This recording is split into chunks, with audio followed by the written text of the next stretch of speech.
Hello and welcome to a new segment where we take a look at some of the kit car magazines from the classic era of kit cars, as most people regard it, from the 1980s and 90s, and look at some of the cars that were in the magazines and do a bit of an update on what's happened to them. So we're looking at, in this episode, which kit from February 1988, and the cover, as you can see, has the HF 2000 from Hawk, and below that there's a picture of the Rickman Ranger convertible, which was featured in the magazine. So let's take a look at the mag and I will give you an idea of what's in here. Starting at the front, we have news including DRK reporting good sales on their cars. DRK made a three-wheeler in Ellesmere Port in Cheshire, not far from the Vauxhall plant. And yeah, again, a bit of a success story, because these cars were beautifully hand-built using Renault 4 and eventually Renault 5 running gear. And yeah, they were nice little touring three-wheelers. There's nothing really like that in the market at the moment. 750 MC results. This is the early days of the kit car racing series, which started about 1984, if I remember correctly.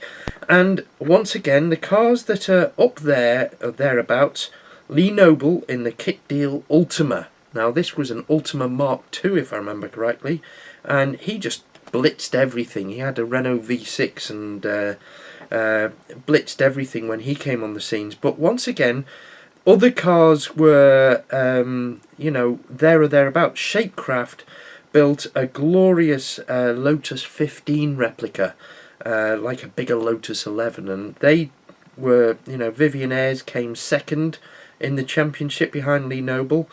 Westfield 11s, again, the early Westfield 11s were beautiful handling cars with midget running gear, and they were very competitive from the outset in the kit car race series. In fact, they came 4th and 7th in that year.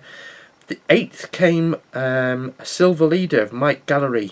Now, Silver Leaders, beautifully designed, and were from the off, Silver were very, very competitive in all forms of racing, but especially the kit car racing series. This is how they made their name. So what else have we got in the issue? We've got adverts for Swindon sports cars, NCF the Diamond. This is the original version with the Cortina, and then the first major feature is on the Rickman Ranger convertible. Now, Rickman were set about designing a car that was practical, cheap to run, and suitable for a family. And they came up with a Suzuki SJ inspired styling on Escort Mark 1 and Mark 2 running gear, a really strong steel chassis with a fiberglass body. And the recipe was nice and simple. It was sturdy, it was strong, and a lot of Rickmans are around to this day, and it's a good quality cheap kit. You can pick one of these up for between £500 and £1,000, and it makes for a great family car. And you know, the owners club is still strong. They went on to make various variants, including a Space Ranger, which is just basically a longer, wider version using spacers, which is slightly dodgy. And they also made a camper van, and yeah, fantastic thing. Prover Design Countach replica. They were one of the first to come up with a proper Countach replica. There's a bit of a shady story about how it all started, where someone actually took a Lamborghini Countach from a hire car and took moulds off it, and that's how the whole Countach replica thing started. But there was a bit of a scrabble to design and construct one that could actually be built, and then from there it went on to well, Prover were one of the first, and they're coming back from what I've heard. There's an advert here for the McCoy, which was a development of the Clan, which was originally imp based. One of the Arthur Birchall was a laminator. His laminating company did a lot of the work on early Midases. When Midas brought that in house, he was looking for something to fill the gap, and he developed the McCoy, taking the imp based Clan, moving the engine to the front, putting the mini subframe front and rear, and putting a steel frame around the A post to B posts. So it's really strong, well constructed monocoque, and the moulds have just been bought by someone, so it'll be interesting to see what happens with that. And then the centre of the magazine is the Hawk HF 2000. Now at the time it used the 2-litre engine from the Lancia Beta, and the bodywork was interchangeable with the real car, the real Stratos, and a lot of Stratoses turned up, you know, with panels replaced using Hawk components. So close was the replication. In fact, they replicated it so well that the chassis was as difficult to set up as the original Stratos by all accounts, but if you want an accurate replica, it is beautifully built. And it was quickly joined by the Allura, which didn't have quite the same quality in the bodywork, and that became the Lytton. Steve Greenwood came up with a fantastic chassis for that, and the HF went on to become the HF 3000, where they used Alpha V6 3-litre engines, which suited the car perfectly. And the Lytton went on to be developed and developed and developed through various owners before being completely revamped, and is now back on the market as the Lister Bell, and that really is a beautiful piece of kit, as is the Hawk HF 2000, HF 3000. So it has to be said that it's a real, you know, the Stratos replica, the cream always rises to the top, and the two replicas that there are available now, basically they were the cream of the crop in their day, and they've quite rightly survived and developed. There's an advert for the Covin Turbo, which was a cheeky little Beetle based Porsche 911 replica. A nice idea. I don't personally get it, but hey. And here we have an advert from Ginetta for the G31, which is part of the family with the G26, G28, which was the square headlamp version with the V6. Then there was the 31 and the 32, and they were all basically variations between the front end and the back end, between a full 4-seater in the G26 and the 32, and the 31 and the 28, which were coupes and 2+2s.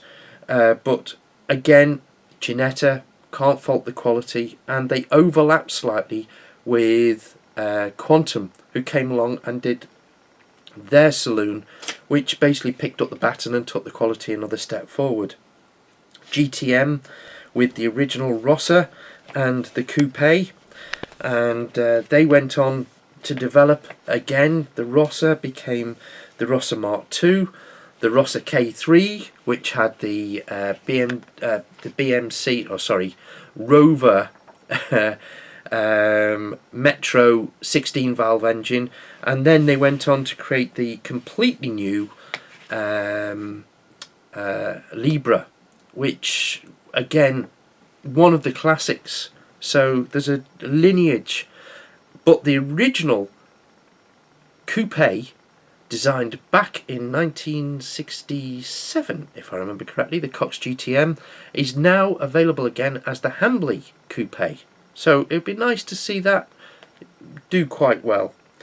Now we come to newcomers, and the Eagle Milan and Plus 2 and the RV 4x4.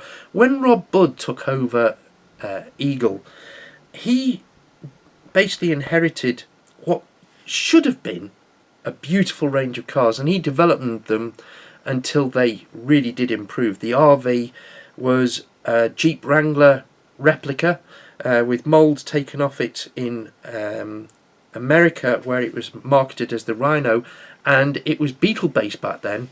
Rob Budd's predecessor with the original Eagle made a Cortina based version, and Rob Budd basically developed that further and came up with the 4x4 version, which effectively gave it all the performance off-road that the design always asked for.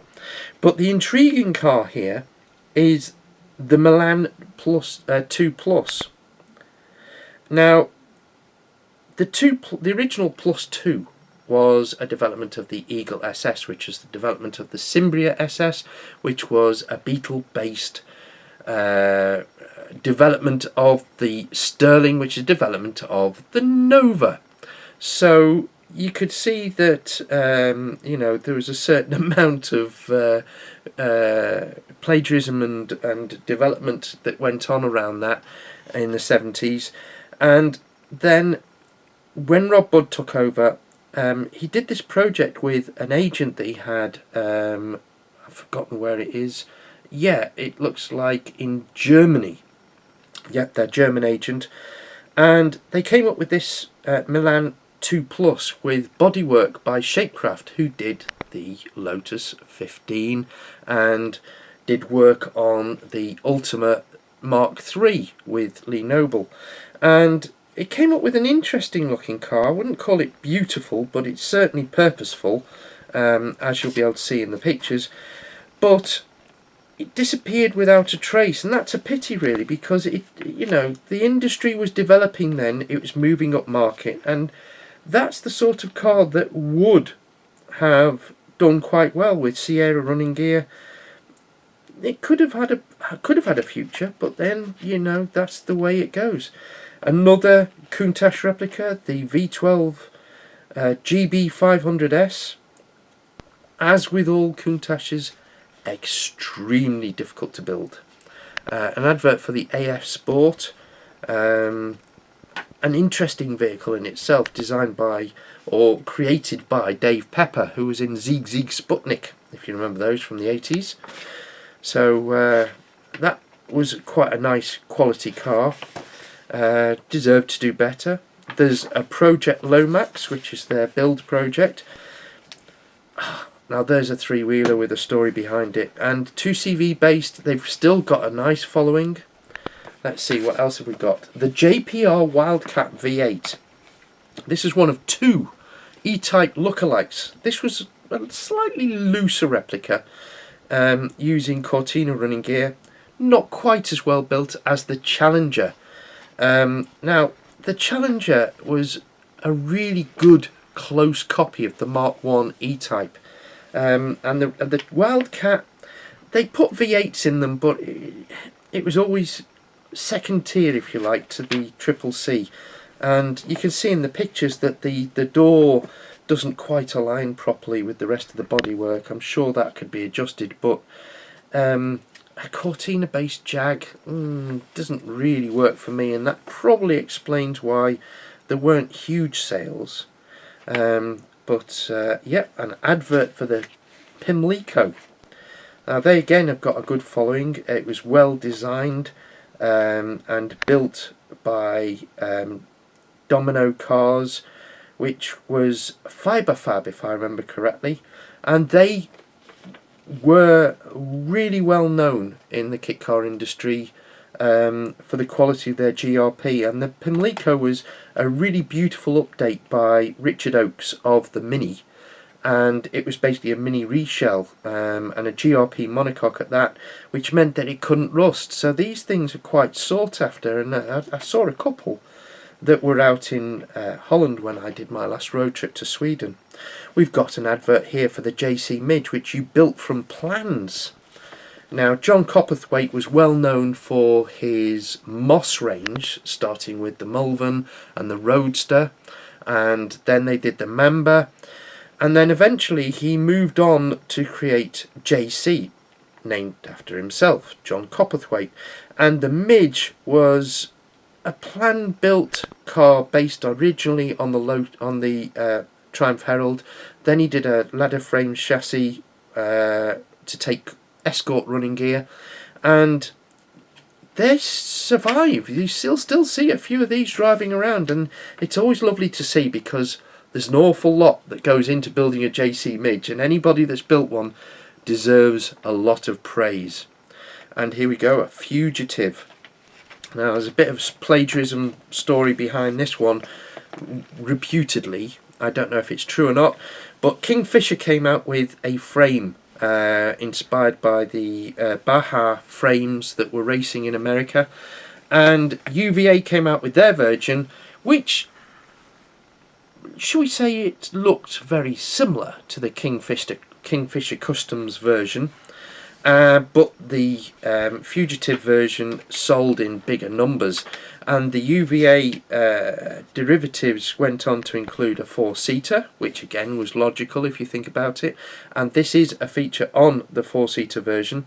They also, when they did the 4-seater version, they flipped the engine round and created a mid-engined one called the F33 Can-Am, and they stuck Rover V8s in, and that is a beautiful car, and I would love to get my mitts on one of those for a road test if anyone out there has got one.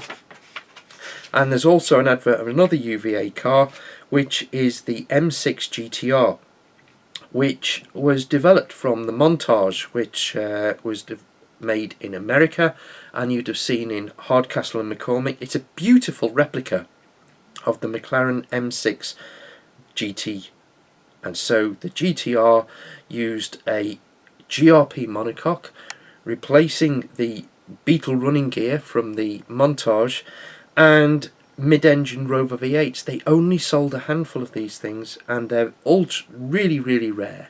Filmed one with Charmaine at the West Hanger show.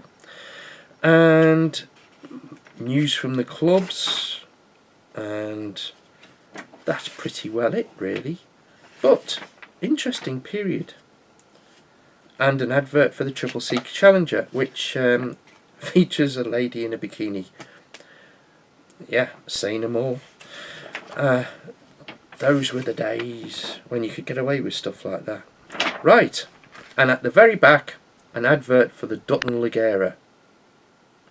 Dutton were still big name back in 1990, and to be perfectly honest, the Ligera was pretty close to the end of the road for that particular series of cars by Tim Dutton. It was trying to take a step up market. Originally it was going to be a turnkey car, but it didn't really make it as a turnkey car. So they developed it again as a kit, sold the kits, and again they've got quite a following. And that is the February 1988 copy of Which Kit?